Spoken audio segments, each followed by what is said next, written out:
नमस्कार साथियों, मैं हूं आपका होस्ट एंड दोस्त डॉक्टर विवेक पांडे। लेकर आया हूं आपके सामने आगे का प्रसिद्ध कालजयी उपन्यास शेखर एक जीवनी।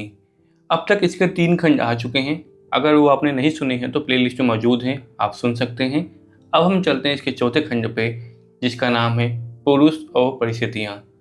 साथियों, अगर आपने अभी तक चैनल को सब्सक्राइब नहीं किया है तो कर लीजिएगा। आगे चलते हैं। एकांत शेखर के लिए कोई नई बात नहीं थी। जब से उसे होश हुआ तब से वह प्रत्येक बात में अकेला ही रहने का व्यस्त था, और यह भी कहा जा सकता है कि तब से वह अपने पर निर्भर करता आया था। लेकिन मद्रास जैसे बड़े शहर में आकर उसे एकाएक लगा वह बहुत अकेला है। उसकी आयु कुल 15 वर्ष की थी। इन 15 वर्षों में वह कभी घर की छाया से बाहर नहीं निकला था। व्यक्ति का जो भीतरी हिस्सा है, जो आत्मा का क्षेत्र है, वह सदा अकेला रहता था। उसमें उसने किसी को नहीं आने दिया था, या कम से कम उसमें कोई आया नहीं था। और किसी पर निर्भर रहने की आवश्यकता उसकी आत्मा ने इसलिए नहीं जानी थी। लेकिन दूसरी ओर उसे कभी क्या, उसे ऐसी छोटी बातों पर चिंता करने का अवसर ही नहीं हुआ था। अपना काम चलाने की नौबत ही नहीं आई थी, और कभी उसके पास थोड़े भी पैसे नहीं होते थे। वह अपने खर्च पर किसी तरह का भी नियंत्रण करना जानता। उसे पैसे केवल 2 बार मिले थे। एक बार 98, जिसे उसने खुशी खुशी 10 पैसे की सीढ़ी के लिए दे डाला था, और दूसरी बार उसके बड़े भाई ईश्वर ने सिगार पीने के लिए पैसे चुराए थे और चोरी पकड़े जाने पर कुछ देर के लिए उसके पास जमा कर दिए थे। शेखर बोर्ड की परीक्षा के लिए लाहौर गया था अवश्य, लेकिन वहाँ मास्टर साथ था, और फिर वहाँ मौसी विद्यावती के कारण यह जान ही नहीं पाया था कि वह घर से बाहर है। विद्यावती उसकी सगी मौसी नहीं थी, लेकिन किसी ने कब उसके सगेपन की कमी का अनुभव किया था। उसमें वह क्षमता थी कि सभी उसके साथ अपना सगा जानते थे, और फिर माँ से अधिक शशि ने भी वहाँ रहना शेखर के लिए सुखकर बना दिया था। वह शशि जो उससे छोटी थी नहीं भी थी, जो उसके साथ कभी खेलती नहीं थी, पर उसकी सखी बनती जा रही थी। रिक्शा में बैठकर कॉलेज की ओर बढ़ता हुआ शेखर यही सब सोच रहा था, और उसका अंतस्थल घबराहट से भर रहा था। कैसा होगा कॉलेज, कैसा होगा बोर्डिंग, कैसे लड़के, नौकर, रसोइयाँ, खाने का ढंग, रहने का कमरा। और उस दिन मौसम भी उसकी सहायता नहीं कर रहा था। वह भी मलिन था। जून का महीना खूब गर्मी से भरा हुआ था। आकाश में खूब बादल तो छाए हुए थे, लेकिन बारिश नहीं थी, न हवा। गर्मी बहुत सख्त थी, और शेखर पहाड़ पर से आ रहा था। कॉलेज में नाम लिखाकर फीस चुकाकर हॉस्टल में अपने कमरे में सामान रखकर शेखर बिस्तर बिना खोले ही उसे चारपाई पर डालकर धप से उस पर बैठ गया, और छुटकारे की लंबी सांस लेते हुए बोला, तभी दूसरी ओर से आवाज आई, रामा, एक और नया जानवर आ गया है। शेखर ने नहीं समझा कि इशारा उसकी ओर है। फिर भी उसमें 2-3 जनों के आने की आहट सुनी, और जैसे प्रतीक्षा में रहा। 3 लड़के उसके कमरे में आए। शेखर कुछ शशंक सा उसकी ओर देख ही रहा था कि प्रश्नों की बौछार आ गई। आप कहाँ से आए हैं?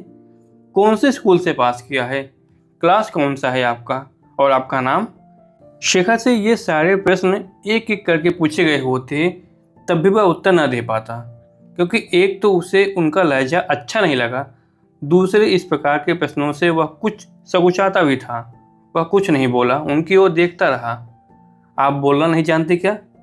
अजी फर्स्ट ईयर में होंगे तभी तो नवाब थोड़ी ही हैं तो आदमी ही। वाह भाई, खूब पहचाना, आदमी। तब तो तुम्हें भी आदमी ही कहना पड़ेगा, क्यों ना? शेखर ने कहा, मैं थका हूँ, मुझे आराम करने दीजिए। आपके प्रश्नों का उत्तर कल ही मिल जाएगा। अच्छा, यूँ बात है। चलो भाई, इन्हें आराम करने दो, थके हैं।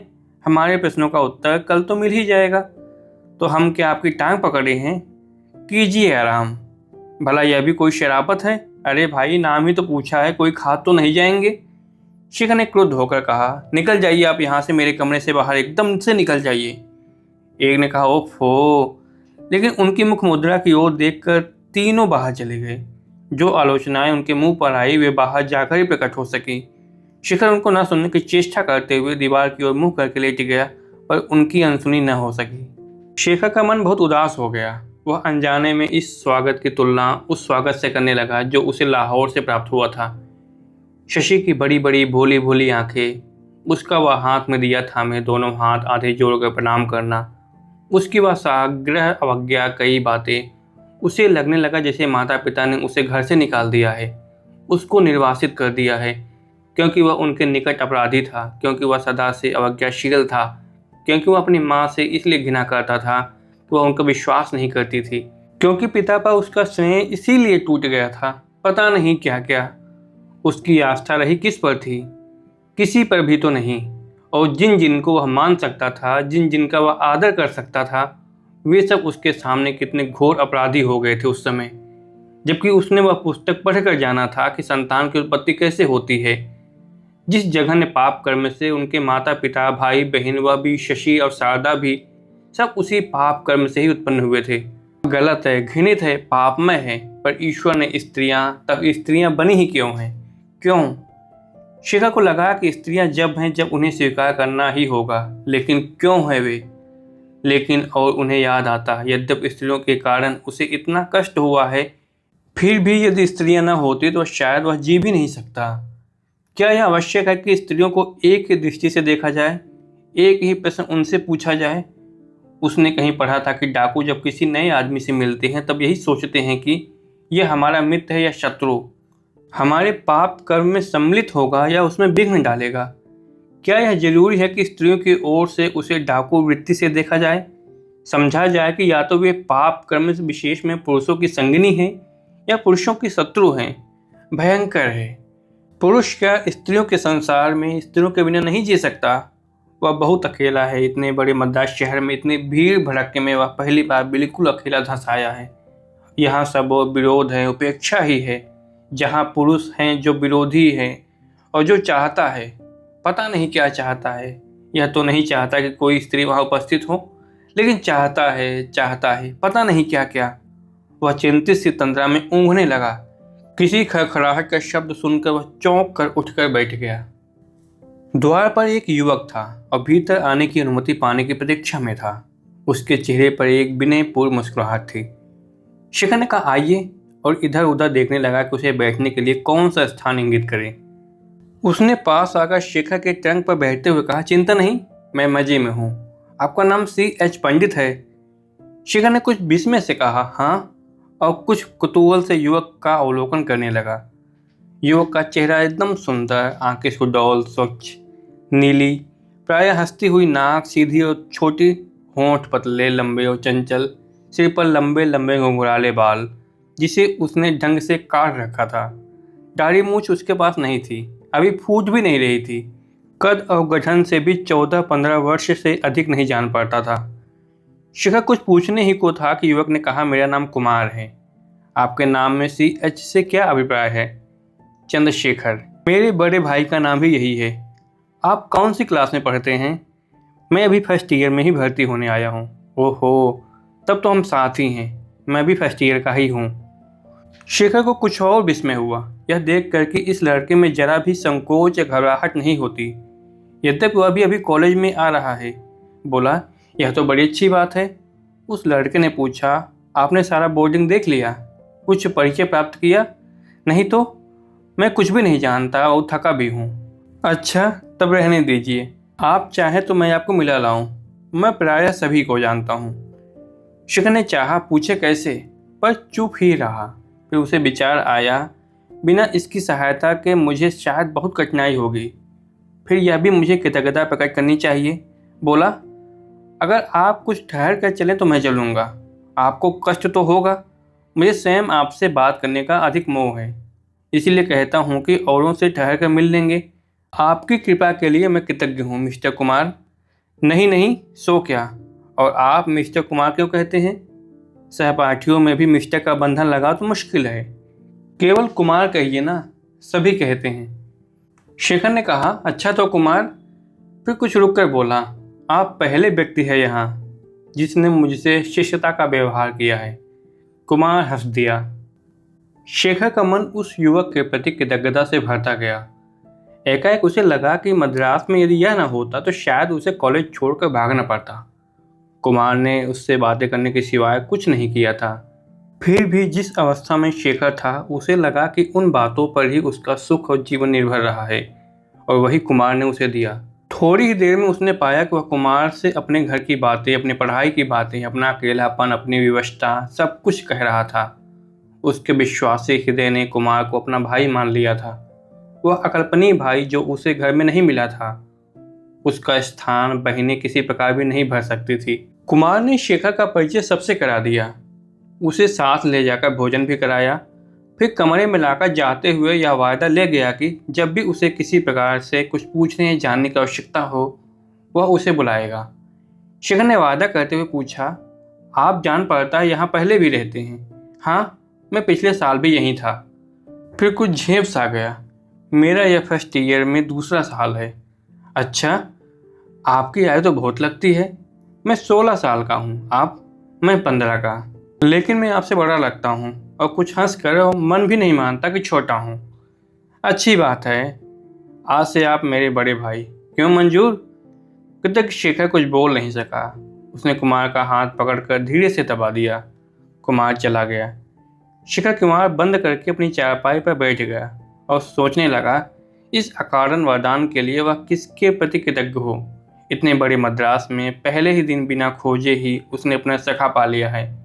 किस अज्ञात शक्ति के प्रति? शेखर, सिनेमा चलोगे? शेखर ने कुछ विरक्त स्वर में कहा, क्या रोज रोज सिनेमा देखा करें, अभी परसों तो गए थे। कुमार ने कहा, बात तो तुम्हारी ठीक है, और मेरी अवस्था ऐसी नहीं कि बहुत बार जा सकूं, पर आज का फिल्म बहुत अच्छा था, इसलिए मैंने सोचा कि शेखर को साथ लेकर। कहकर उसने एक लंबी सांस ली। उस सांस के पीछे जो निराशा का भाव था वह शेखर के दिल में चुभ गया। उसे याद आया, कुमार ने एक दिन बताया था उसे कि उसके माता पिता निर्धन हैं और वह मुश्किल से पढ़ाई का खर्च भर उससे पाता है। पिछले वर्ष उनके तनिक भी मनोरंजन नहीं किया, यहाँ तक कि चिंताओं के कारण ही उनकी पढ़ाई नहीं हुई और वह फेल हो गया। उसी दिन से शेखर ने मन ही मन संकल्प कर लिया था कि जहाँ तक हो सकेगा वह कुमार को प्रसन्न रखेगा और उसे कम से कम आर्थिक कष्ट तो नहीं होने देगा। आज एकाएक इस बात का ध्यान आ जाने के कारण उसका हृदय पिघल गया। उसे लगा कि अपने सुख के लिए किसी पर निर्भर करना ही इतनी दयनीय अवस्था है कि बाहरी चोट के द्वारा उसकी याद दिलाना एक बिल्कुल अक्षम्य अपराध है। उसने जल्दी से कहा, तब तो जरूर चलो कुमार, और यह बात मेरे आगे मत कहा करो, कुछ रुक कर, मुझे बहुत दुख होता है। कुमार ने कहा, जो सच्ची बात है उसे कहने में क्या हर्ज है, लेकिन तुम मना करते हो तो नहीं कहूँगा। दोनों बाहर चल दिए। महीने भर हो गया। एक दिन शेखर ने कुमार के कमरे में जाकर कहा, कुमार, आज समुद्र पर चलें? सिनेमा थिएटर रोज देख देख कर तो ऊब गया हूँ। कुमार ने कहा, अच्छा चलो। ट्राम में बैठकर दोनों चल पड़े। पहुंचकर वे पैदल चलने लगे। बस्ती से निकलकर वे एक निर्जन सी सड़क पर आ गए थे। संध्या होने लगी थी।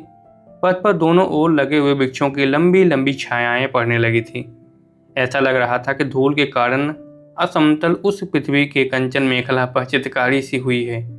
भूमि की ओर देखता हुआ, एक हाथ में कुमार का हाथ थामे हुए, जाने क्या कुछ सोचता हुआ शेखर चुपचाप चला जा रहा था। कुमार बोलने की इच्छा से बार बार उसकी ओर देखता था, लेकिन उसकी मुद्रा देखकर चुप हो जाता था। जब समुद्र का गंभीर नाद उसे सुन पड़ने लगा तब संध्या हो चुकी थी और आकाश में लालिमा अधिक घनी होकर ज्योतिहीन होने लगी थी। वे कुछ जल्दी चलने लगे। थोड़ी देर में तट पर पहुंचकर एक चट्टान की आड़ में समतल रेत पर बैठकर लहरों की ओर देखने लगे। देखते देखते आकाश में संध्या का अंतिम प्रकाश भी बुझ गया था। शांति थी, हवा नहीं चल रही थी, लोग भी धीरे धीरे चले गए थे। तट का वह अंश बस्ती से काफी दूर था।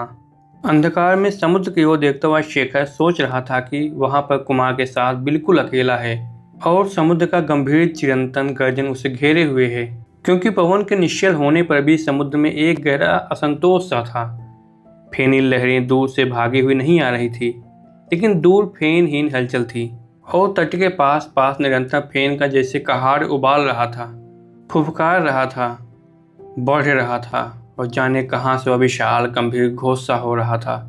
लहरों के स्वर में अधिक भारी धीर। उस दिन पूर्णिमा थी। समुद्र के पार पूर्व में चंद्रोदय होने लगा था। उसकी अगवानी करने में एक अकेला बादल चारों ओर एक चांद की झालर में विभूषित क्षितिज पर खड़ा था।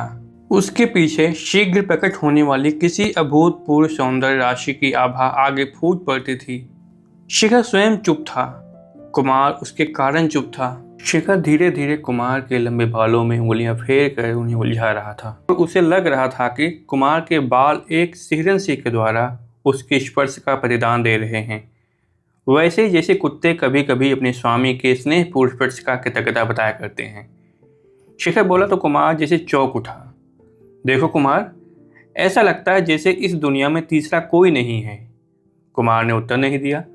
शिखर ने मुट्ठी में उसके बाल धरते हुए एक हल्का सा झटका देकर कहा, क्यों, बोलते क्यों नहीं? यद्यपि उसे यह नहीं लगा कि कुमार के कुछ कहने की आवश्यकता है। शिखर ने फिर कहा, यह है भी ठीक, हर एक की दुनिया उतनी ही होती है जितनी कि वह जानता है, क्योंकि अपनी अनुभूति के बाहर जो है उसे हम कैसे जानें कि वह है भी या नहीं भी है। मुझे पता है कि मैं बहुत सी दुनियाएं छोड़ आया हूँ, और यह भी है कि आगे भी बहुत सी दुनियाएं होंगी, लेकिन एक को मैं अभी जानता नहीं। दूसरे इसी क्षण में मुझे मिथ्या लगती है, मेरे अनुभव में नहीं आती। इस समय मेरी दुनिया की सीमाएं हैं, पीछे एक चट्टान, सामने वह बादल, उसके पीछे उदय होने वाला चाँद, इधर मैं और उधर हो तुम। वह चुप हो गया। कुमार अब भी कुछ नहीं बोला। शिखर ने अपना हाथ उसके बालों में से निकाल कर भूमि पर टेक दिया और ध्यान की अवस्था सा हो गया। थोड़ी देर बाद वह फिर बोला, कुमार, आज कुछ भी सच्चा नहीं लगता। सभी स्वप्न हैं, लेकिन जिस स्वप्न का मैं इस समय का अंग हूँ वह कितना मधुर लग रहा है। बताओ, तुम मुझे अपने से बड़े क्यों नहीं लगते? मुझे क्यों लगता है कि तुम छोटे हो और मैं जैसे तुम्हारा संरक्षक, तुम्हारा गार्डियन एंजल, देवी रक्षक हूँ, और तुम मुझ पर निर्भर करते हो। कुमार ने जल्दी से कहा, ठीक तो है, मैं तुम्ही पर तो निर्भर करता हूँ। शिखर की विचार तरंग के अनुकूल ही था यह उत्तर, लेकिन यह उसे बुरा सा लगा, जैसे उसमें कुछ जल्दी थी, कुछ अकुलाहट, कुछ बनियापन, जैसे वह उसे विराट स्वप्न के संसार में से क्षुद्र यथार्थता में खींचे ले जा रहा था। वह बोला, कुमार, तुमने मालूम होता है मेरी कोई बात नहीं सुनी। कुमार ने चौंक कर कहा, सो तुमने कैसे जाना? नहीं सुनी होती जवाब ऐसे ही दे देता। शेखर ने और भी गंभीर होकर कहा, सच सच बताओ, तुम अभी क्या सोच रहे थे? बताऊं? नाराज तो नहीं होगे? मैं तुमसे नाराज? कुमार ने कुछ हिचकते हुए कहा, बात यह है कि मेरी माँ थी बहुत बीमार, और उसके इलाज में पिता ने अपनी सारी तनख्वाह खर्च कर डाली, शायद कुछ कर्ज भी लिया। इस महीने में कुछ भी नहीं भेजा उन्होंने, शायद अगले महीने भी नहीं भेजेंगे। मैं फीस भी नहीं दे पाया, इसीलिए शायद कॉलेज से। मुझे अब तक क्यों नहीं बताया? कुछ और हिचक से, मैं हर एक बात में तुम्हारी ही तो सहायता मांगता हूँ। मेरा है कौन यहाँ? लेकिन मुझे यह भी विचार रहता है कि कहाँ तक। शिखर ने कुछ रुष्ट होकर कहा, मुझे तुमने कोई और समझा? फिर कितना रुपया चाहिए तुम्हें? कुमार ने कुछ अटकते हुए कहा, ठीक पता नहीं, शायद 50 से, या शायद कुछ और 50 से 60। 100 रुपये काफ़ी होंगे। कुछ संकोच में, 100 का? मैं क्या?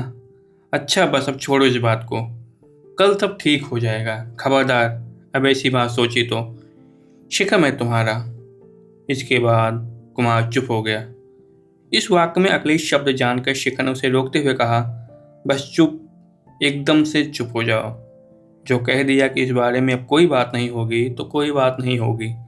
दोनों फिर चुप हो गए। धीरे धीरे चांद निकल आया। शिखर ने देखा, चांद के बाहर आते ही वह बादल का टुकड़ा जो अभी तक एक चांदी की झालर से सजा हुआ था, काला पड़ गया। चांद के प्रकाश में आसपास तट की रेखा के विचलन में काले धब्बों से पत्थर बिखरे हुए दिखने लगे। उसने कुमार की ओर देखा, वह चांद की ओर देख रहा था। शिखर ने एकाएक कहा, कहकर वह स्वयं विस्मित सा हो गया। उसमें कुछ कहा, इतना कम समय लगता था विचार के शब्दबद्ध प्रकट होने में। कुमार, यदि मेरे अतिरिक्त तुम और किसी के हुए तो मैं तुम्हारा गला घोट दूंगा। कुमार ने कुछ भीत स्वर में कहा, तुम क्या कह रहे हो शिखर? शिखर ने कुमार को अपनी ओर खींचकर उसका मुंह चूम लिया, लेकिन साथ ही उसके मन में एक शंका हुई। स्वर में यह भय क्यों? और उसे यह भी लगा कि जो कुछ उसकी ओर से है, दूसरी ओर से वह क्यों नहीं है। जैसे झील में उसका प्रतिबिंब मात्र, जिसमें कंपन है, लेकिन कंपन जीवन का नहीं, माया का। पर उसमें इन दोनों संदेहों को तत्काल दबा दिया। कुमार ने कहा, चलो अब चलें, बहुत देर हो गई है। शिखर ने यत्न से समुद्र की ओर आंख हटाते हुए कहा, चलो। जाना नहीं चाहता था, लेकिन अभी तो उसने कहा था। जिस दबाव के कारण कहा था, उसका ध्यान करके उसे लगा कि वह कुमार की बात का खंडन नहीं कर सकता। वे दोनों हॉस्टल लौट आए। किसी ने एक शब्द भी नहीं कहा। शिखर ने 100 रुपये कुमार को दिए। कुछ दिन बाद 20 रुपये और दिए। इनमें 50 रुपये उसे जमा रखने के लिए दिए गए थे, कभी आवश्यकता पड़ जाने पर उपयोग किए। बाकी उसका महीने का खर्च अलग था। रुपया इस प्रकार देकर उसने घर से रुपये मंगाने का एक पत्र लिख दिया। 2 दिन में पत्र का उत्तर आ गया। रुपये नहीं है। पिता ने लिखा था कि शेखर रुपये बर्बाद कर रहा है।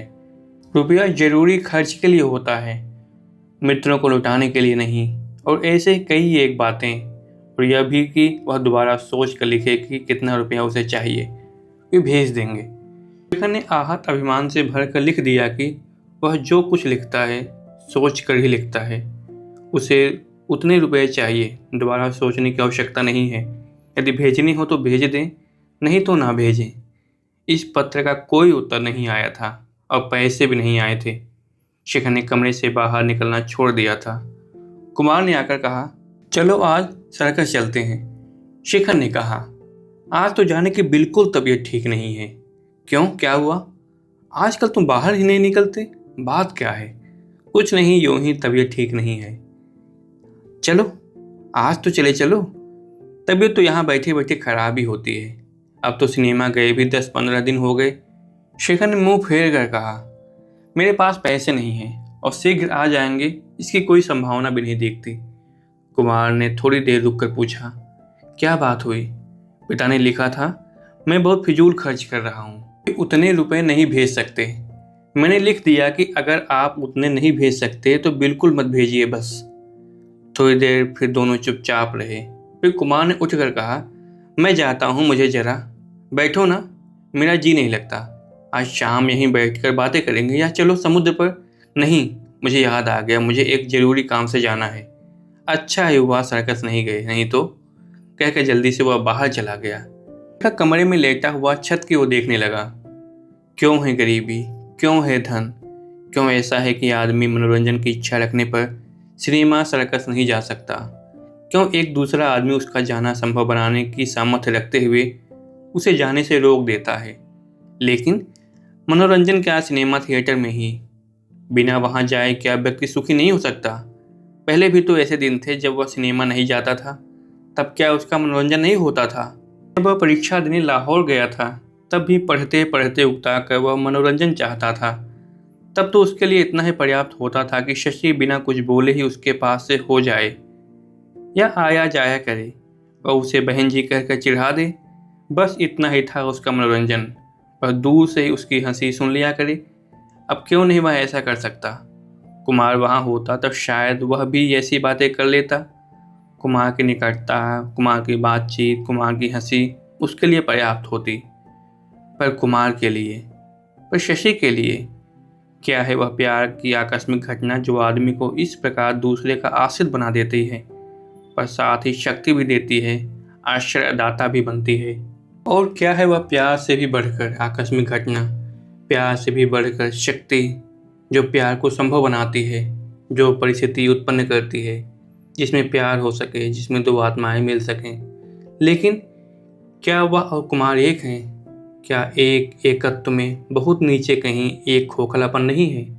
क्यों वे एक ही वस्तु चाहते हैं, एक ही तरह की चाहते हैं क्या?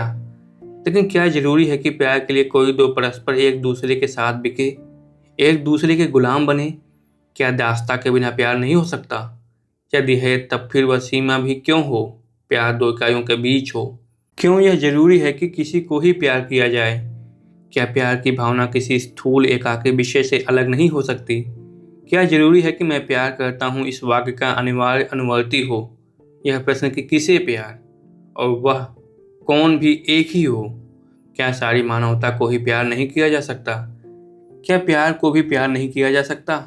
वह सदा अपने ही भीतर घुलता रहा है, अपने से बाहर आने की, जीवन को अपनाने की, संसार को अपना बनाने की चेष्टा छोड़कर अपने को संसार का बनाने की चेष्टा उसने कभी नहीं की थी। वह प्यार का मांगता ही रहा, प्यार देना उसे जाना ही नहीं। लेकिन यह जो इस क्षण उसकी परिस्थिति है, यह उसका दोष है या कुमार का या किसी और का? यह जो सूनापन उसे इस समय लग रहा है, वह क्या उसके प्यार करने की अयोग्यता से है या प्यार पाने की असमर्थता से? कविता की एक पंक्ति शेखर के मस्तिष्क में नाच गई। वह उठा और लिखने लगा। ओ तू मानव, ओ आकारहीन घनीभूत भावना मात्र, जिसका मैं एक अंग हूँ। मैं अपनों को, अपने प्रियों को भुलाकर तेरा ही होना चाहता हूँ। तुझे प्यार करता हूँ, तुझे प्यार करने की अपनी इच्छा, अपना सामर्थ्य को प्यार करता हूँ। ओ तू मुझे शक्ति दे कि तुझे ही प्यार करूँ और तेरे प्यार को सह सकूँ। रात को शेखर भोजन के लिए उतरा तो उसने हॉस्टल के चपरासी से पूछा, कुमार नहीं आए अभी? वे तो सर्कस देखने गए हुए हैं। किसके साथ? कृष्णमूर्ति के साथ। शेखर बिना भोजन किए ही ऊपर लौट गया और कमरे की खिड़की पर बैठकर बाहर दौड़ती हुई अनेक ट्राम गाड़ियों को देखकर, जिनकी घरघराहट, मोटरों की हॉर्न, रिक्शा वालों की पुकारें सुनते हुए, लेकिन अपने को कुछ भी देखने, सुनने, समझने में असमर्थ पाते हुए, अर्थहीन प्रलाप की तरह अपनी लिखी हुई एक पंक्ति दोहराने लगा। ओ तो मुझे शक्ति दे कि तुझे ही प्यार करूं और तेरे प्यार को सह सकूं। शेखर 2 दिन से कॉलेज नहीं गया। कमरे में ही इस प्रतीक्षा में बैठा रहा कि कुमार उसके पास आवे, क्षमा मांगे या कुछ सफाई भी दे, पर कुमार नहीं आया। तीसरे दिन बहुत उकताकर शेखर शाम को बाहर निकला। उसने निश्चय किया कि समुद्र पर जाकर बैठेगा और अपने उलझे हुए मस्तिष्क को साफ करेगा। कुमार की ओर उसका ध्यान ही नहीं गया, न उसके कमरे में प्रवेश करने को, उसे देखने की इच्छा ही उसे हुई। उतरते हुए उसने एक कमरे में 2-3 कंठों की हंसी सुनी। उसमें कुमार का भी स्वर सुनकर ठिठक गया था। एक स्वर, आजकल शेखर बाहर नहीं निकलता, क्या बात है? अरे तुमने नहीं सुना? उसके पिता ने उसका खर्च बंद कर दिया है, कुमार कहता है। तब तो ठीक ही बात होगी। और एक हंसी का ठहाका। तभी आजकल कृष्णमूर्ति के गहरे हैं, क्यों कुमार? फिर एक ठहाका। तब कुमार का स्वर, अरे यार छोड़ो भी इन बेवकूफ़ी की बातों को, शेखर तो बुद्धू है। शेखर धीरे धीरे रेलिंग के सहारे नीचे उतर गया। नीचे जाकर उसने एक पर्चा लिखा और चपरासी को दे दिया। यह कुमार को दे आओ, मैं यहीं खड़ा हूँ। पर्चे पर लिखा था, हाँ मैं बुद्धू हूँ, बेवकूफ़ हूँ, लेकिन किस दिन मैं बेवकूफ़ बना जानते हो? मैंने समुद्र तट पर कहा था, कुमार यदि तुम किसी और के हुए तो मैं तुम्हारा गला घोट दूंगा। उसी समय अपने ही वाक्य को न समझने की बेवकूफ़ी की थी मैंने। कीड़े किसके हैं? क्षण ही भर में कुमार ने आकर कहा, इसमें क्या अर्थ है शेखर? अर्थ? क्या काफ़ी साफ नहीं लिखा है मैंने? मैं तुम्हारा कर्जदार हूँ। इसी बूते पर तुमने मेरा अपमान किया है ना? अगर मैं, शेखर ने धधक कर कहा, कर्जदार, लेकिन फौरन ही शांत होकर बोला, ठीक है, तुम्हारे पैसों के मोल बिकी आत्मा अगर उसमें बड़ी बात नहीं सोच सकती तो उसमें दोष नहीं है। और घूमकर लंबे लंबे डग भरता हुआ समुद्र तट की ओर चल पड़ा। अंधेरा था, बादल छाए थे, तट सूना निर्जन था, पवन बिल्कुल शांत और समुद्र भी असाधारण शांत था, शांत और प्रायः मूक। यद्यपि ऐसा जान पड़ रहा था कि उसके भीतर कहीं प्रकाश जल रहा है, वह अवगुंठित बिजलियां नाच रही हैं, विस्फोट की तैयारी थी वह। शेखर को लगा यदि समुद्र की दशा ठीक वैसी न होती तो क्षण भर भी उसके किनारे न ठहर सकता था। जब शेखर उस तंद्रा से जागा तब वह सुनने लगा कि हॉस्टल में उसको लेकर अनेक प्रकार की बातें चल रही हैं, विचारों का आदान प्रदान हो रहा है। वह ब्राह्मण है, उसका नाम भी चंद्रशेखर पंडित, लेकिन उसकी चुटिया कहाँ है? जनेऊ कहाँ है? वह अपना पूजा पाठ कब और कहाँ करता है? उसने ईश्वर का सबसे बड़ा उपहार द्विजत्व पाया होगा, लेकिन उसने अपने आचार से उसे खो दिया है। वह भ्रष्ट है। जिस बोर्डिंग में शेखर था वह ब्राह्मणों के लिए था, इसीलिए पिता की आज्ञानुसार शेखर वहां आकर रहा था। अब तक उसके ब्राह्मणत्व के विषय में किसी को आपत्ति भी नहीं हुई थी। अनेक छात्र ब्राह्मणत्व के और संस्कारों का पालन तो करते थे, लेकिन भीतर उनका आदर उतना गहरा नहीं था। उनका भोजनागार सब ओर से घिरा हुआ था, ताकि किसी आते जाते व्यक्ति के कारण उनके भोजन में दृष्टि दोष न हो जाए, वह छोटी जाति द्वारा देखा जाकर भ्रष्ट न हो जाए। कभी ऐसा हो जाता तो वह भोजन उतना ही अखाद्य हो जाता जैसे किसी कुत्ते ने उसे जूठा कर दिया। यद्यपि कुत्ते कई बार भोजनागार में घुस आते थे और उन्हें हिश करके भगा दिया जाता था, इतना ही पर्याप्त होता था। शेखर को जानते देर नहीं लगे कि इन शंकाओं का अंकुर कहाँ है, लेकिन कुमार से बात करने की या उसका मुख देखने की भी प्रवृत्ति कहीं नहीं होती। वह देखने लगा कि सभी छात्र उसकी ओर ऐसे देख रहे हैं जैसे कोई विदेशी जंतु, और उसे लगता मन ही मन वे सोच रहे हैं कि अगले जन्म में शेखर क्या होगा, कुत्ता या कौवा या कीड़ा, जैसे उसके भाग्य पर दया से भर रहे हैं। तब वह उस दया का ध्यान करके जल उठता और सोचता, मैं नरक में जाऊं तो इनको क्या। पर उनकी दया इतनी नहीं थी। उनके नरकवास की कल्पना में द्रवित होकर अपना पर लोग भूल गए। उन्होंने निश्चय किया कि शेखर के साथ भोजन नहीं करेंगे। शेखर को एक दिन मालूम हुआ कि सब छात्रों की ओर से प्रिंसिपल के पास एक अर्जी दी गई है कि उसका अलग प्रबंध किया जाए, नहीं तो वे हॉस्टल छोड़ने को बाध्य होंगे। उन्होंने रसोइयों को भी कह दिया कि जब तक उसका निर्णय नहीं होगा तब तक शेखर का आसन औरों से कुछ हटाकर लगाया जाए। शेखर को यह बिल्कुल भी स्वीकार नहीं हुआ, लेकिन रसोइयों को वह झगड़े में घुसाना नहीं चाहता था। इसीलिए वह निर्णय होने तक एक हॉस्टल में जाकर भोजन करने लगा। निर्णय हो गया। प्रिंसिपल ने निश्चय किया कि हॉस्टल ब्राह्मणों के लिए ही है और ब्राह्मणों का निर्णय केवल कुल से ही तो हो सकता है, क्योंकि आचार ब्राह्मणों में भी कई प्रकार के होते हैं। शेखर जन्मतः ब्राह्मण है, इसीलिए वहीं रहेगा, वहीं भोजन करेगा, उसे हटने को बाध्य नहीं किया जा सकता। शेखर की जीत हुई।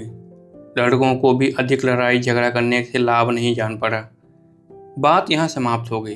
यद्यपि लड़के ने कभी शेखर को उनकी विजय के लिए क्षमा नहीं किया और उस पर यह जताने का कोई अवसर नहीं खोया कि प्रिंसिपल चाहे कुछ कहे, वे उसे ब्राह्मण नहीं समझते हैं। जीत का शेखर को भी कोई उल्लास नहीं रहा, यह सोचकर भी नहीं कि उसने कुमार पर विजय पाई है। उस पर विजय पाने का अब कोई महत्व तो नहीं रह गया था। उसने कॉलेज में सप्ताह भर की छुट्टी ली और सैर करने के लिए मालाबार की ओर चला गया। पैसे उसके पास थे, क्योंकि कुमार से झगड़ा होने के बाद उसने पिता से क्षमा मांग ली थी। मालाबार बहुत सुंदर प्रदेश है, लेकिन शेखर वहाँ सौंदर्य देखने नहीं गया था। कॉलेज में ही मालाबार में छुआछूत संबंधी जो कहानियाँ, उसके लिए वे बातें इतनी असंभव थी कि वह उन्हें कहानियों से अधिक कुछ नहीं समझ पाता था। उसने सुनी थी, उन्हीं के कारण वह उधर आकृष्ट हुआ। वहाँ के अछूत पंचम किसी कुलीन ब्राह्मण के पास दायरे के भीतर नहीं आ सकते, कुछ गज से दूर रहना होता। ब्राह्मणों के लिए अलग सड़कें हैं जिन पर पंचम नहीं चल सकते। पंचमों को नदियाँ नाव में बैठकर या और किसी प्रकार से पार करनी होती है, क्योंकि पुल ऊंची जातियों के लिए सुरक्षित होते हैं। ब्राह्मणों के पड़ोस में अछूत भूमि नहीं ले सकते। कभी ब्राह्मण और पंचम का सामना हो ही जाए तो पंचम को अपना पंचमत्व घोषित करना पड़ता है कि अनजाने में उसकी छाया ब्राह्मण पर न पड़ जाए। यह सब उसने सुना था, लेकिन सुनकर विश्वास नहीं कर सकता था। जब कॉलेज में छुआछूत के प्रश्न पर ही उसका झगड़ा हुआ और उसकी जीत हुई है, तब वह मालाबाग की दशा देखने के लिए चल पड़ा है। वहां पहुंचकर उसने आर्य समाज मिशन के भवन में अपना सामान रखा। कुछ देर तक वह प्रतीक्षा में रहा कि मिशन में कोई कार्यकर्ता मिले तो उनसे बातचीत करे, लेकिन वे सभी बाहर गए हुए थे। अंत में यह देख कर कि दिन भर की होती हुई बारिश कुछ थम गई है, उसने झट से कपड़े बदले, साधारण मद्रासी पोशाक पहनी और नंगे पैर घूमने चल पड़ा। शाम हो चली। शेखर भटकता हुआ एक सूनी सी सड़क पर निकल गया था और सोच रहा था कि किधर से लौटने में सुविधा रहेगा। रास्तों पर प्रायः कीचड़ था, कहीं कहीं पूर्णतः पानी से ढकी हुई थी और कहीं धान के खेतों में जाती हुई कोई सड़क उसकी मेड़ से बढ़कर फैले हुए पानी में खो जाती थी। शेखर सिर झुकाए कुछ सोचता हुआ चला जा रहा था। संध्या थी। पानी में आकाश के रंग धुंधले होकर चमक रहे थे। पेड़ों की हरियाली पर एक तामता सी छा चली थी और धन खेतों पर भी एक मधुर सी उदासी धीरे धीरे ओस की तरह घनीभूत हो रही थी। सन्नाटा था, पंछी पुकार रहे थे, मेढक अपने कर्कश फटे हुए स्वर में अनवरत टर्रा रहे थे। नीरवता नहीं थी, फिर भी एक बड़ा गहरा सन्नाटा था। शेखर कीच भरी सड़क से हटकर एक पथ पर हो लिया। यह कुछ सूखा था, इसलिए शेखर के पैर अपने आप ही उधर मुड़ गए। यद्यपि यह उसे ठीक निश्चय नहीं किया था कि डेरे पर लौटने का वही छोटा रास्ता है। पथ के दोनों ओर पानी बहा जा रहा था। एक कराहने की आवाज़ सुनकर उसका ध्यान टूटा और वह रुककर सुनने की कोशिश करने लगा। यह स्वर कहाँ से आया था? क्षण भर बाद वह फिर आया और शेखर ने पथ के एक ओर बहती हुई नाली पर छाई हुई एक झाड़ी के पास आकर देखा। मैली लाल धोती में आधा आवृत रक्त और मांस का एक लोंदा पड़ा है, जो कभी एक स्त्री रहा होगा, और उस लोंदे में प्राण है और पीड़ा की अनुभूति है। एक ही क्षण के लिए, लेकिन बहुत से कारणों से, जिसमें एक लोंदे का स्त्री होना भी एक है, शेखर हिचकिचाया। फिर किसी तरह उस शरीर को अपने पीठ पर लादा और लौटकर सड़क सड़क होता हुआ मिशन भवन तक ले आया। वहां उसकी मरहम पट्टी की गई, लेकिन भोर होते होते वह मर गई। मिशन वालों ने उसका जलाने का प्रबंध किया। वह अछूत थी। पुलिस को सूचित किया गया था, लेकिन शेखर रुका नहीं। उसने अपना बोरिया बिस्तर उठाया, फौरन मद्रास लौट पड़ा। वहाँ क्षण भर भी न ठहरना उसके लिए असंभव जान पड़ने लगा। ट्रेन में उसने अखबार में पढ़ा कि लाश की जांच के बाद यह घोषणा की गई थी कि मृत्यु किसी भोथरे औजार से की गई है। हत्या के कारण का पता नहीं लग सका, लेकिन साथ ही यह भी समाचार था कि शरीर एक वर्जित सड़क पर पाया गया था और स्त्री अछूत थी। शेखर को याद आया कि किस प्रकार उस स्त्री के रक्त और कीच से उसका शरीर, उसके वस्त्र सन गए थे और एक कपकपी उसके अंगों में दौड़ गई। वह थी अछूत और वह था ब्राह्मण, और उसके रक्त में सन गया था, और उसके हत्यारे थे ब्राह्मण, जिन्होंने उसके पास आने को छूत से बचने के लिए स्वयं उसके पास जाकर उसे पत्थरों से मारा होगा। ब्राह्मण, वही ब्राह्मण जो शेखर है, जो अछूत, वही अछूत जिसे शेखर ने कंधे पर लादा था, और उसका रक्त। बोर्डिंग पहुंचकर शेखर ने अपना सामान इत्यादि बांध कर तैयार किया, रिक्शा मंगाकर उसमें लादा और रिक्शे वालों को पता देकर स्वयं ट्राम में बैठकर दूसरे हॉस्टल में चला गया, जो अछूतों के लिए था, जहां कार्यकर्ता भी सब अछूत थे। यहाँ पहले तो सबने उसकी ओर संदेह की दृष्टि से देखा, लेकिन शीघ्र ही वह दिन आ गया जब शेखर ने पाया कि उसके मित्र, सखा और सहायक सब अछूत हैं, उनके भाई अछूत हैं, और कि जिस समाज का उसे होना चाहिए, जिसमें वह अछूत है, और यह सह नहीं सकता कि वह इसके अतिरिक्त कुछ भी हो। दोस्तों, आज की वीडियो यहीं समाप्त होती है। अगर आपने चैनल को सब्सक्राइब नहीं किया है तो कर दीजिएगा और लाइक का बटन जरूर दबा दीजिए। मिलते हैं अगली वीडियो में। धन्यवाद। जय हिंद।